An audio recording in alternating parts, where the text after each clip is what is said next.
अस्सलाम वालेकुम students, lecture number 14। अब तक हमने 5 शॉर्ट स्टोरीज जो है वो कर ली हैं।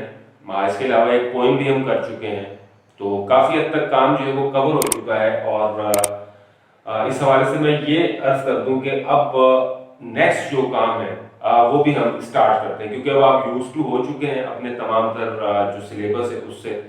और काफ़ी ज़्यादा आपको इस हवाले से जो है वो इल्म भी हो चुका है, आप तैयार भी कर रहे हैं, आपके टेस्ट जो है वो भी हो रहे हैं with the passage of time, और वो टेस्ट जो है वो हमारे तक पहुंच भी रहे हैं, उन्हें हम चेक भी कर रहे हैं और रिटर्न भी आपको हो रहे हैं।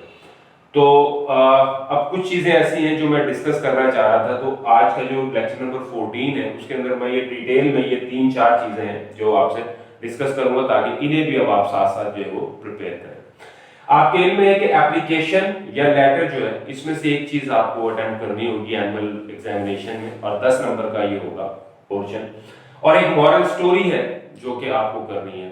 मॉरल स्टोरी से मुराद है जो कि ऐसी स्टोरी, ऐसी कहानी जिसके अंदर कोई ना कोई मॉरल जो है वो हमें मिल रहा होता है। मॉरल से मुराद यानी कोई ना कोई सबक आमोज कहानी होती है, जैसे a friend in need is a friend indeed, जैसे यूनियन इज स्ट्रेंथ, या आप 8th में करके भी आए होंगे। ये स्टोरी जो है ये है। और एप्लीकेशन, तो हमने एप्लीकेशन जो है उसको अटेम्प्ट करना है, लेटर हम नहीं करेंगे, मॉरल स्टोरी हम करेंगे, और पेयर्स ऑफ वर्ड्स है। कॉम्प्रिहेंसिव सनशाइन आपको सजेस्टेड बुक है, जिसके मुताबिक आपने सारा अपना सिलेबस जो है वो तैयार करना है। लिहाजा अब इस वीक के अंदर आप एक एप्लीकेशन तैयार करेंगे। जो फर्स्ट एप्लीकेशन होगी वो आप तैयार करेंगे, प्रॉब्ली एग्जैक्टली मुझे याद नहीं है, लेकिन शायद मेरा ख्याल है लीव की एप्लीकेशन होगी, या जो भी है सनशाइन के मुताबिक वो आप तैयार करेंगे फर्स्ट एप्लीकेशन। और पहली मॉरल स्टोरी जो है उसे आप तैयार करेंगे।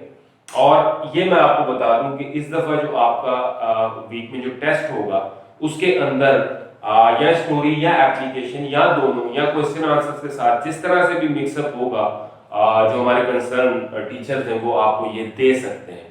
लिहाजा इस लेक्चर को इसलिए मैं इंपॉर्टेंट समझ रहा हूँ कि एक तो आपको पता है कि इस वीक में जो लास्ट लेक्चर 13 हमने लिया, आपने पीस ऑफ स्ट्रिंग जो शॉर्ट स्टोरी है उसे तैयार करना है, और सेकेंडली आपने एक एप्लीकेशन और एक मॉरल स्टोरी ये आपने तैयार करनी है। और ये स्टूडेंट्स अब आपने, क्योंकि एक वीक छोड़कर अगले वीक में आपका टेस्ट होता है, इस वजह से ये बहुत इजी होगा आपके लिए कि आप 2 वीक्स के अंदर एक हिसाब से आपको एक एप्लीकेशन और मॉरल स्टोरी तैयार करनी होगी, तो वो अब आपके टेस्ट में इंक्लूड की जाएगी। एक और चीज जो इंक्लूड की जाएगी आपके टेस्ट में वो है पेयर्स ऑफ वर्ड्स। ये भी कॉम्प्रिहेंसिव सनशाइन, इसके 3 सेट्स हैं, सेट ए, सेट बी और सेट सी। आप सेट ए जो है या सेट नंबर 1 जो है जिसको हम कहेंगे उसके पेयर्स ऑफ वर्ड्स आपने तैयार करने शुरू करने हैं। और जो प्रॉब्ली मैं बेहतर समझ रहा हूं वो ये है कि आपने अगर 15 जो है वो आपने रोज के मुराद के आपने वीक के अंदर 15 पेयर्स ऑफ वर्ड्स जो है वो आपने तैयार करने हैं, और वो भी आपको टेस्ट के अंदर जो है वो दिए जा सकते हैं और इंक्लूड हो सकते हैं।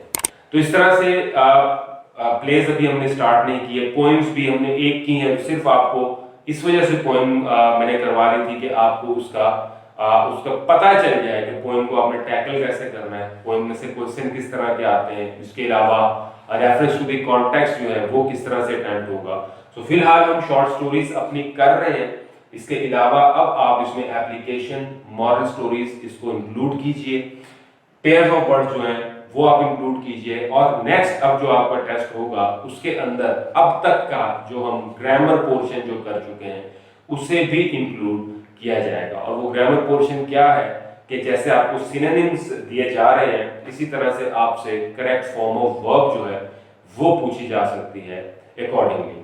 तो करेक्ट फॉर्म ऑफ वर्ब जो है वो हमने डिटेल में लेक्चर के अंदर की है, और आगे भी हम उसको फर्दर करते रहेंगे with the passage of time. लेकिन अब जो है ये चीजें इसके अंदर आपको जो है वो मिलेंगी और आपको ये इंक्लूड की जाएंगी। लिहाजा अब लेक्चर नंबर 14 जो है उसके अंदर मैं सिर्फ और सिर्फ आपको ये चीज बता रहा हूँ कि application, moral story, pairs of words और करेक्ट फॉर्म ऑफ वर्ब जो है ये अब आपसे जो है वो नेक्स्ट टेस्ट के अंदर जो है, और पिछले 3 टेस्ट में तो आपसे ये नहीं पूछी गई, सिंप्लीफाइड किस्म का आपको टेस्ट दिया गया, यानी सिंपल क्वेश्चन आंसर्स होते थे, सिनोनिम्स होते थे और आप उन्हें अटेम्प्ट कर रहे थे। लेकिन अब जो है क्वेश्चन के मार्क्स भी बढ़ाए जाएंगे, क्वेश्चंस भी पढ़ाए जा सकते हैं, और दूसरी चीज ये है, ये तमाम तर चीजें जो है इनको आप मेमोराइज करना, इनको याद करना शुरू कीजिए। इसका बेस्ट सोल्यूशन मैं आपको बता दूं कि आप कोई भी काम कर रहे हैं, मिसाल के तौर पर आप शॉर्ट स्टोरी तैयार कर रहे हैं, आपने क्वेश्चन आंसर तैयार किए, आपने ट्रांसलेशन तैयार किए, सिनोनिम्स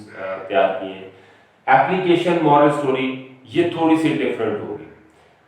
मीन्स टू से कि अगर तो आपके अंदर क्रिएटिविटी मौजूद है कि आप उसे क्रिएट कर सकते हैं, तो फिर तो सिर्फ आप सिंपली उसे पढ़ेंगे और पढ़ने के बाद जहां पर आप अगर कुछ उसमें समझते हैं कि कहीं पर कमी कोताही है तो आप खुद से उसे ऐड कर सकते हैं। ये क्रिएटिविटी का ये मतलब होता है कि आपको ग्रामेटिकली जो कमांड हासिल है और आप उसे इजीली अटेम्प्ट कर सकते हैं। लेकिन ज्यादातर स्टूडेंट्स हमारे चूंकि मेमोराइज करते हैं, तो मेमोराइज करके याद रखने का बेस्ट तरीका ये है, खास तौर पर स्टोरीज, एप्लीकेशन और क्वेश्चन आंसर्स स्टूडेंट्स के आप इन्हें याद करने के बाद लिखेंगे जरूर, यानी बगैर लिखे आप अटेम्प्ट नहीं करेंगे। मीन्स टू से कि आप जैसे पहली एप्लीकेशन और पहली मॉरल स्टोरी है आपके नेक्स्ट वीक के सिलेबस के अंदर, तो आप ये दोनों चीजें, जैसे आपने एप्लीकेशन याद की है तो इससे बगैर देखे अब आपने लिख डालना है, लिख कर उसके बाद चूंकि ऑनलाइन क्लासेस जा रही है, टीचर जो है वो फिजिकली अवेलेबल नहीं है आपके पास, तो इसका मतलब है कि आप उसे भी टैली कर सकते हैं, उसे आप